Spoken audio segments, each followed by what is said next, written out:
former Buckeye Vince Workman, the 1987 Buckeye game against that team up north ranks as his favorite Buckeye moment. And I remember going into that game, we played them up there, and they were heavily favored, and then we go into the locker room, and they had headbands in their lockers which said Earl on them. There's no sweeter victory in the world than one over Michigan in your last game at Ohio State. Earl Bruce had just been fired earlier in the week. The team inspired to win the game for their coach. We won that game for him. We played our butts off. Like I said, they were projected to win, and we ended up winning up there, and the best moment was carrying him off the field.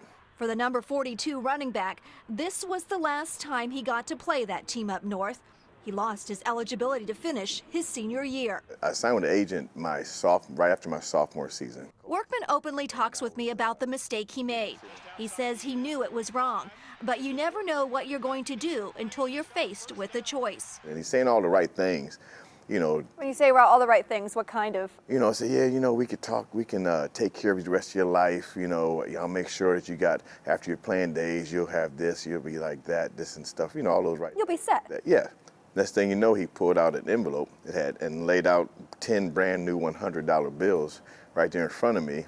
And I'm sitting there and it was like, whoa. Luckily for Workman, the right people stepped up in his life.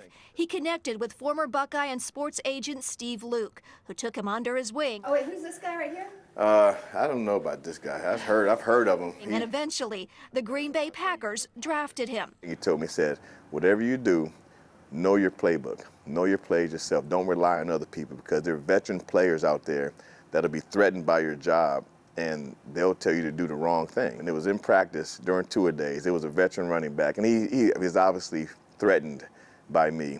And I remember he was in my ear, the guy was the mayor and the play was called. We knew what play was coming up next and he told me to go the wrong way. He purposely told me to go the wrong way, but I knew the offense myself. Workman spent 8 seasons on the field in the NFL, 4 with the Packers. And yes, he played with legendary QB Brett Favre. I had a collection of Richard Pryor CDs, right? Of all Richard Pryor stand-up and his comedy skits.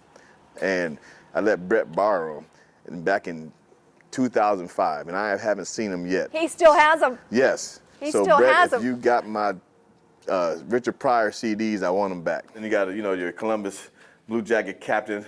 Coming back home is where Workman knew he always wanted to end up.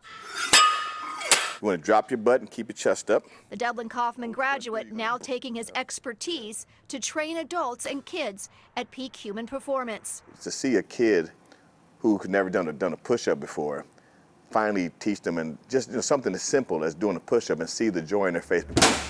Feeling that a little bit yet? He says that moment is priceless. And what else is priceless? Good. The way Workman gives back to the community. Check him out here at a charity event, Learning the West Coast Swing. I think I do a good job dancing. That some other people might tell you different.